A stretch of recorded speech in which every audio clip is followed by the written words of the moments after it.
జై తెలంగాణ. జై తెలంగాణ. కేసీఆర్ గారు ఒక బిలో పవర్టీ లైన్, ఒక ఆడపిల్లకు మేనమామలాగా ఉండాలని చెప్పి ఈ ఒక కళ్యాణ్ లక్ష్మి, షాదీ ముబారక్ పథకాలు తీసుకురావడం జరిగింది. 2014 అక్టోబర్లోనే ఈ యొక్క కళ్యాణ్ లక్ష్మి, షాదీ ముబారక్ ద్వారా 50,000 రూపాయలు ఒక ఆడింటి పేద బిడ్డకి కళ్యాణానికి పెళ్లి రోజు కానుకగా ఇవ్వాలనుకున్నారు. అటువంటి పథకాన్ని 2017లో దాదాపు 50,000 నుంచి అది కాస్త 75,116గా పెంచి ఇవ్వడం జరిగింది. అంత బృహత్తరమైన కార్యక్రమం. అలాగే 2018లో 1,116కు పెంచి మళ్ళీ కంటిన్యూ చేయడం జరిగింది. దాదాపు 9.5 సంవత్సరాల పరిపాలన, సువర్ణ పరిపాలనలో ఈ యొక్క కళ్యాణి లక్ష్మణ్ షాదీ ముబారక్ ద్వారా 13,000 కోట్ల రూపాయలు ఇవ్వడం జరిగింది. అటువంటి బృహత్తరమైన కార్యక్రమం ఒక పేదేంటి గరీబోన్ పిల్లలకి పెళ్లి రోజు కానుకగా ఇవ్వాల్సిన ఈ యొక్క కానుకని ఈ రేవంత్ రెడ్డి సర్కార్ తొంగలో దొక్కుతూ ఉన్నది. కేవలం 2023లో అమలుకు హామీ ఇవ్వడం జరిగింది. కేవలం అధికారంలో రావడానికే కళ్యాణ్ లక్ష్మి 1,116తో పాటు తులం బంగారం ఇస్తున్న ఈ యొక్క రేవంత్ రెడ్డి కాంగ్రెస్ ప్రభుత్వం ప్రజలను మోసం చేసి గద్దెనెక్కి ఈరోజు మర్చిపోయి ఈరోజు మళ్ళీ హైకోర్టు ద్వారా వీళ్ళు ఒక పిటిషన్ వేసి హైకోర్టు స్టే వచ్చిందని ఒక కేవలం సాకుతోని ఈ యొక్క కళ్యాణ్ లక్ష్మి, షాదీ ముబారక్ పథకాన్ని ఆపాలని చూస్తున్నారు. హైకోర్టు ఏమన్నదంటే మీరు ఇంతవరకు కూడా కౌంటర్ దాఖలు చేయలేదు కాబట్టి మీరు ప్రభుత్వ పథకాలు ఏవైతే ఉన్నాయో కొనసాగించడానికి అర్హం కాదు అని టెంపరీగా స్టాప్ చేయడం జరిగింది. కాబట్టి మేము ఒక బీఆర్ఎస్ పార్టీ తరఫున మా యొక్క బీఆర్ఎస్ అభిమాన నాయకుడు కేటీ రామారావు గారి ఆదేశం మేరకు మేము మొత్తం రాష్ట్రమంతా మేమందరం కూడా ఈ యొక్క కళ్యాణ్ లక్ష్మి, షాదీ ముబారక్ చెక్కులు మళ్ళీ కంటిన్యూ చేయాలని చెప్పి మేము ఈ ప్రభుత్వంపై ఒత్తిడి తీసుకురావడం జరుగుతూ ఉంది. ఎందుకంటే వీళ్ళకి ఇక్కడ చిత్తశుద్ధి తేలిపోతూ ఉన్నది.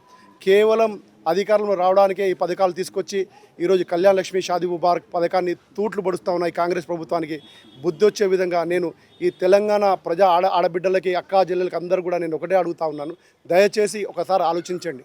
ఎందుకంటే ఈ కేవలం ఈ ప్రభుత్వం ఆడవాళ్ళని మ్యాక్సిమం టార్గెట్ చేసి ఈ యొక్క ప్రభుత్వం గద్దెనెక్కింది. ఎందుకంటే 1,16,000తో పాటు తులం బంగారం ఇస్తున్న ఈ ప్రభుత్వం ఏ ఒక్కరికి కూడా ఇప్పటివరకు తులం బంగారం ఇచ్చిన పాపన పోలేదు.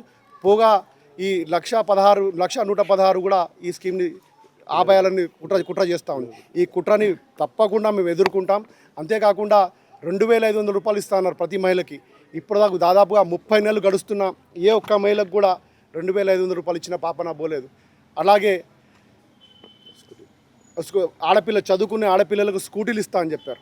ఎక్కడ కూడా దాదాపు 3 సంవత్సరాలు గడుస్తున్నా ఏ ఒక్క ఆడపిల్లలకి స్కూటీలు ఇవ్వలేదు. ఇటువంటిగా చెప్పుకుంటూ పోతే చాలా ఉన్నాయి. ఈ యొక్క కాంగ్రెస్ ప్రభుత్వం, కాంగ్రెస్ అంటేనే మోసం అనేది కాంగ్రెస్ అనేది మరోసారి నిరూపితమైంది. ఎందుకంటే కేవలం అధికారం రావడానికే ఈ యొక్క 6 గ్యారంటీలు 420 హామీలు ఇచ్చి ప్రజలను మోసమేకి గద్దెనెక్కే జరిగింది. ప్రజలు గమనిస్తూ ఉన్నారు.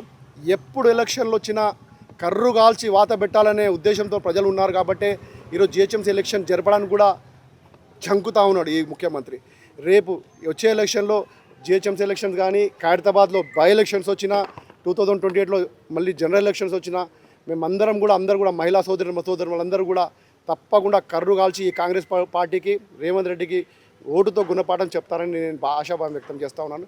మా యొక్క సోదరి మొదలందరూ కూడా ఇప్పుడు ఈ కళ్యాణ్ లక్ష్మి, షాదీ ముబారక్ సంబంధించి కౌంటర్ పిటిషన్ దాఖలు చేయడం అంటే కేసీఆర్ ఆనవాళ్ళను లేకుండా చేసే ప్రయత్నం చేస్తున్నారు అనుకోవచ్చా? ఇది క్లియర్గా తెలుస్తూ ఉంది. ఎక్కడ చూసినా కేసీఆర్ గారి ఆనవాళ్ళు లేకుండా చేయాలని కుట్ర జరుగుతూ ఉంది. మొన్న 15th ఆగస్టుకి ఇంత పెద్ద పండుగ జరుగుతూ ఉంది. 15th ఆగస్టు సెక్రటరియట్ కేసీఆర్ గారు కట్టారని చెప్పి దానికి లైట్స్ కూడా వేయలేదు. మీరు గమనించి ఉంటారు.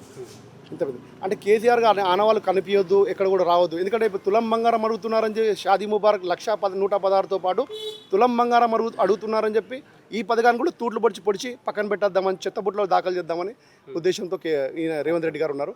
కాబట్టి ఈయన కుట్రలు ఇవన్నీ కూడా భగ్నం చేసి తప్పకుండా మేము ఈ పోరాటం ఇది తొలిమెట్టే. ఇది ఇక్కడ నుంచి ఈ ఉద్యమాన్ని మేము ఉధృతం చేసి కళ్యాణ్ లక్ష్మి, షాదీ ముబారక్ మళ్ళీ కొనసాగించే వరకు మా ఉద్యమం ఆగదు. తప్పకుండా పెద్ద ఎత్తున ఉద్యమం చేసి దిగొచ్చే విధంగా ఈ కాంగ్రెస్ పార్టీ రేవంత్ రెడ్డి దిగొచ్చి ఈ యొక్క కళ్యాణ్ లక్ష్మి, షాదీ ముబారక్ చెక్కులు ఇష్యూ చేసే వరకు మా పోరాటం ఆగదని నేను చెప్తాను. 1,000,000 మంది మహిళలను కోటీశ్వరులను చేస్తా అని చెప్పేసి అన్నాడు కదా రేవంత్ రెడ్డి. ఇదేనా మరి?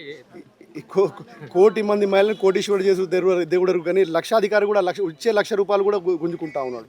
అంటే ఈ చిత్తశుద్ధి, ఈ యొక్క గవర్నమెంట్ చిత్తశుద్ధి, మంత్రుల శుద్ధి. ఇప్పుడు మంత్రులు ఏం చేస్తున్నారు, ముఖ్యమంత్రులు ఏం చేస్తున్నారు, ఒక హైకోర్టులో కౌంటర్ దాఖలు చేయని పరిస్థితుల్లో ఉన్నారు. వీళ్ళ సొంత కేసులు అయితే లోయర్ కోర్టులో ఫెయిల్ అయితే మళ్ళీ అపీల్కి హైకోర్టుకి వెళ్తూ ఉంటారు. హైకోర్టులో పోతే మళ్ళీ సుప్రీంకోర్టు దాకా పోతూ ఉంటారు. ప్రైవేట్ లాయర్లను పెట్టుకొని వీళ్ళు కేసులు వాదించుకుంటూ పోతూ ఉంటారు. కానీ ఒక పేద ఇంటి ఆడపిల్ల కళ్యాణ లక్ష్మి ఆడపిల్లకి జరగాల్సిన కళ్యాణానికి సాయం చేయాల్సింది 1,116 ఇవ్వడానికి ఇలా చేతులు రావట్లేదంటే ఇలా చిత్తశుద్ధి, ఇలా మంత్రుల చిత్తశుద్ధి, ఎమ్మెల్యేల చిత్తశుద్ధి, ముఖ్యమంత్రి చిత్తశుద్ధి ఇక్కడ తేలిపోతూ ఉంది. కాబట్టి నేను ఈ రాష్ట్ర మహిళా లోకానికి, మహిళా సోదరులు అందరూ కూడా నేను అప్పీల్ చేస్తా ఉన్నాను. దయచేసి ఒక్కసారి ఆలోచించండి. ఈ ప్రభుత్వం ఏ విధంగా మనం మోసం చేసుకుంటూ వస్తుంది. మోసం అంటే కాంగ్రెస్ పార్టీ అంటే మోసం అనేది మరోసారి తేడా తెల్లమైపోయింది. కాబట్టి అందరూ కూడా ఒకసారి గమనించాలని కోరుతా ఉన్నాను. Thank you. అన్న ఎంఆర్ఓ గారికి ప్రజెంటేషన్ ఇచ్చారు. సో ఎట్లా ఏంటి అసలు ఏం స్పందించారు, ఏం చెప్పారు? ఈ పథకాలు ఇప్పుడు ఆయన ఎంఆర్ఓ గారికి మేము రిప్రజెంటేషన్ చేయడం జరిగింది. ఈ కళ్యాణ లక్ష్మి షాదీ ముబారక్ ఇప్పటివరకు అయితే ఏదో శాంక్షన్ అయినాయో అవన్నీ కూడా మేము ఇస్తాం. ఇక ముందు మాకు ఆర్డర్ వచ్చే వరకు కూడా ఈ పథకాన్ని కొనసాగించాం. కానీ గతంలో శాంక్షన్ అయిన చెక్కులు ఏవి కూడా ఆపబోమని మేము అడిగాం, ఆపుతున్నారని అడిగాం. దానికి ఆయన స్పందించి మేము ఆపట్లేదు. గతంలో శాంక్షన్ అయిన చెక్లన్నీ కూడా మేము ఇష్యూ చేస్తాం, కానీ ఇప్పటి నుంచి మాత్రం స్వీకరించమని చెప్పడం జరిగింది. సో అంటే భవిష్యత్తులో ఈ పథకాన్ని ఎట్లా కొనసాగించకపోతే మీ కార్యాచరణ ఎలా ఉండబోతుంది? డెఫినెట్గా మా యొక్క కార్యాచరణ ఇది తొలిమెట్టు మాత్రమే, ఓన్లీ తొలిమెట్టు మాత్రమే.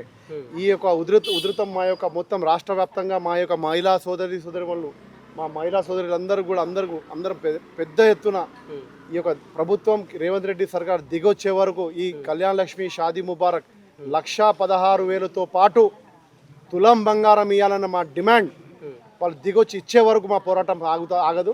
తప్పకుండా ఈ పోరాటం కొనసాగుతుంది, ఇంకా ఉధృతం చేస్తాం.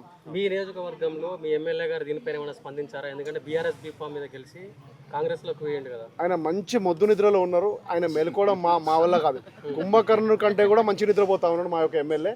ఎందుకంటే ఇప్పుడు మా యొక్క ఎంఎస్ భక్త మా సోదరులు చెప్పారు, ఎంఎస్ భక్త దాదాపుకు 30 నుంచి 40,000 మంది పాపులేషన్ ఉన్న ఏరియాలో ఒక బస్తీ దవాఖానా మినిమం బస్తీ దవాఖానా తీసి షిఫ్ట్ చేయడం జరుగుతూ ఉంది.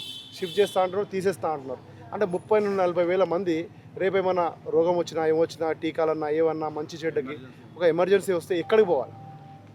బిలో పవర్టీ అన్ని దాదాపుగా 99.9% బిలో పవర్టీ లైన్ సంబంధించింది ఎంఎస్ భక్త. అటువంటిది ఒక ఎంఎస్ భక్తలో ఈరోజు బస్తీ దవాఖానా తీసేస్తూ ఉన్నాడు. 15 సంవత్సరాలు ఇచ్చిన పాత సెవరేజ్ లైన్లో ఈరోజు కొనసాగుతూ ఉన్నాయి. వాటర్ లైన్ అంటారా వర్ణనాతీతమే. రాత్రి 10 గంటలకు స్టార్ట్ అవుతాయి, 11 గంటలకి, 12 గంటలకి, రాత్రి 1 గంటలకి, రాత్రి 2 గంటలకి, రాత్రి 3 గంటలకి, రాత్రి 4 గంటలకి, రాత్రి 5 గంటల వరకు.